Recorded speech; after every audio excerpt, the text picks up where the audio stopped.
안녕하세요. 어부바 갤러리에 오신 여러분 환영합니다. 저는 도슨트 유제이라고 합니다. 이번 그림은 알브레이트 듀러의 모피 코트를 입은 자화상입니다. 초상화는 의뢰로 만들어진 반면 자화상은 오래전부터 화가들이 본인의 모습을 그리고자 하는 욕망이 반영된 그림인데요. 미켈란젤로나 라파엘로 같은 르네상스를 대표하는 화가들도 아테네 학당, 최후의 심판 같은 그림들에 본인들의 모습을 그려넣기도 했죠. 자화상은 자기의 정체성을 탐구하는 그림이기도 하지만 옛 시절에는 모델을 구할 수 없었던 가난했던 화가들이 스스로 모델이 되어 그렸던 그림이기도 합니다. 그럼 최초의 자화상을 그린 화가는 누구일까요? 바로 알브레이트 듀러입니다. 미술사에서 가장 찬란하게 꽃을 피운 시기 중 하나가 바로 르네상스죠. 르네상스의 중심지는 이탈리아였습니다. 레오나르도 다빈치, 미켈란젤로, 라파엘로 모두 이탈리아의 거장들인데요. 이러한 르네상스 시대 이탈리아 거장들과 어깨를 나란히 한 독일 출신의 화가가 바로 듀러입니다. 독일은 철학과 인문학 분야와는 다르게 미술에서만큼은 변방 취급을 당했는데요.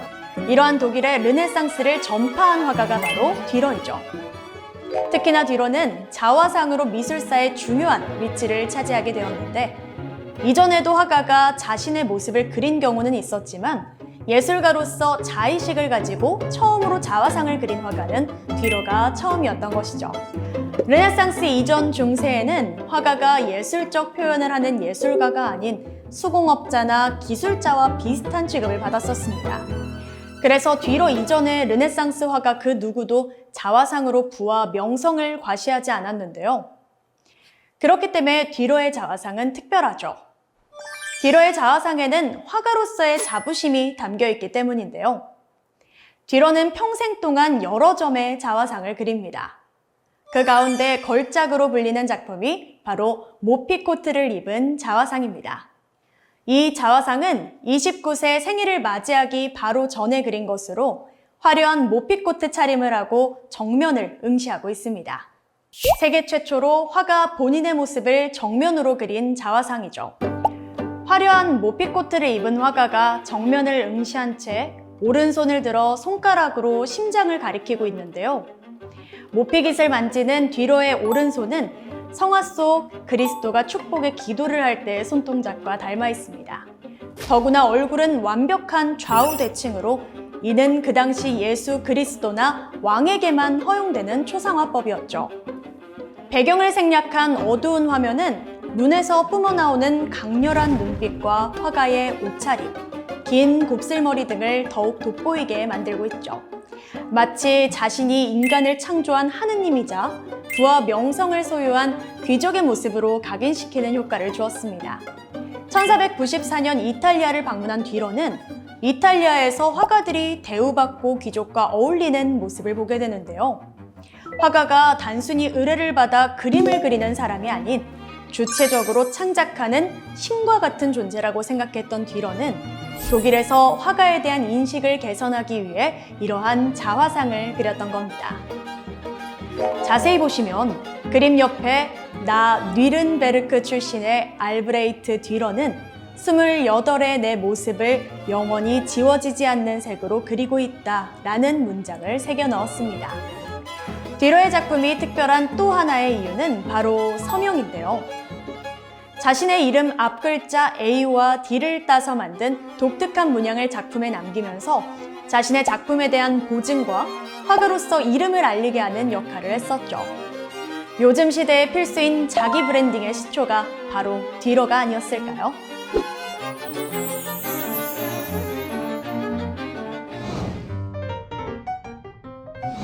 그 누구보다 자화상을 많이 그렸던 화가가 있습니다.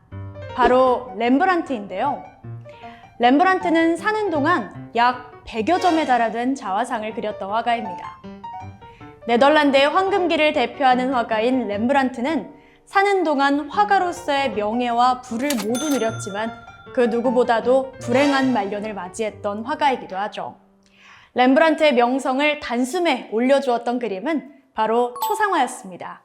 특히나 그는 여러 명의 모습을 한꺼번에 그리는 단체 초상화로 이름을 알리며 암스테르담으로 스카우트를 당하기도 하는데요.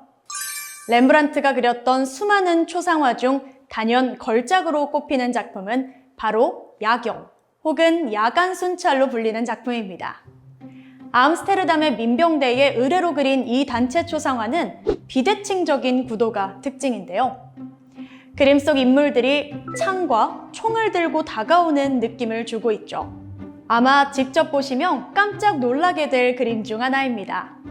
왜냐하면 바로 그 거대한 크기 때문이죠. 가로 길이만 4m, 세로 길이는 3m에 달하는 대작이기 때문인데요. 렘브란트는 명암 대비를 아주 탁월하게 표현하던 화가입니다. 17세기 네덜란드 화가들은 이탈리아 바로크 화가들에게 영향을 많이 받았습니다.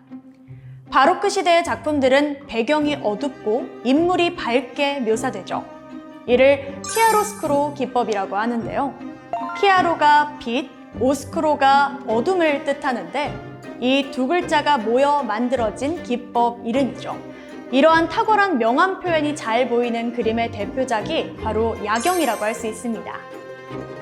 인간의 영혼과 개성을 그리고자 했던 렘브란트가 인물의 표정 하나하나, 디테일한 제스처, 입고 있는 옷까지 모두 다 다르게 그린 섬세한 작품입니다. 그러나 사실 이 그림은 렘브란트가 몰락의 길을 걷게 한 그림이기도 한데요. 스페인의 침략으로부터 나라를 지키기 위해 자발적으로 모인 민병대원들은 자신들의 모습이 역사에 남길 바랬는데 그림에서는 대장 브란스 반닌 코크와 중위 빌럼 반 루에텐부르크를 제외하고는 크기도 제각각 모두 어둡거나 잘 보이지 않게 그려진 것이죠.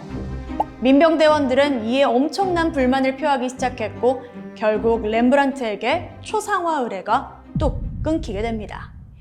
사치가 심했던 렘브란트는 결국 이를 계기로 파산까지 하게 되죠. 야경 그림을 보면 민병대원들의 모습보다 어린 소녀의 모습을 하고 있는 천사의 모습이나 오른편에 있는 당시에 천대받았던 악기 연주자의 모습이 훨씬 밝게 그려져 있는데요. 렘브란트는 돈을 주는 부자들이나 귀족의 니즈보다는 사실은 인간 내면의 영혼과 후대의 사람들의 마음을 울리는 그림을 그리고 싶었던 것이죠. 그런 상황 속에서 그에게 아마도 가장 좋은 탐구 대상은 사실 본인의 얼굴이었을 것입니다. 그는 그렇게 명예도 돈도 모두 잃어버린 말년까지도 끊임없이 본인의 얼굴을 그렸는데요. 34살에 이미 성공한 모습으로 멋진 옷을 입고 있는 렘브란트의 자화상과 모든 것을 잃고 난 후 삶의 마지막을 앞둔 63세의 렘브란트의 자화상까지. 비록 젊은 시절의 화려한 벨벳 옷과 장식이 가득한 모자는 사라졌지만 소박한 차림새의 말년 자화상에도 그의 얼굴에는 화가로서의 자부심과 당당함이 엿보입니다. 자화상의 대가 렘브란트는 거울을 통해 자신의 표정을 연구하고 나이든 피부, 주름진 표정, 가느다란 머리카락 등 세세한 부분까지 세심히 관찰하여 그림을 그렸습니다. 17세기 특유의 매끄러운 회화하는 대조적으로 그는 판화기법의 영감을 받아 자신의 얼굴을 꾸밈이나 기교 없이 조각하듯 작품을 새겼으며 이는 자화상의 진정성을 불어넣었죠. 예전의 자화상은 현대의 셀카와 비슷한데요. 누구나 나의 가장 예쁘고 좋은 면만 담고 싶을 겁니다. 그렇지만 렘브란트는 가장 이상화된 본인의 모습이 아닌 진짜 나의 모습을 그렸던 거죠. 진정한 의미의 자화상과 초상화를 그렸던 것이 바로 렘브란트 아니었을까요?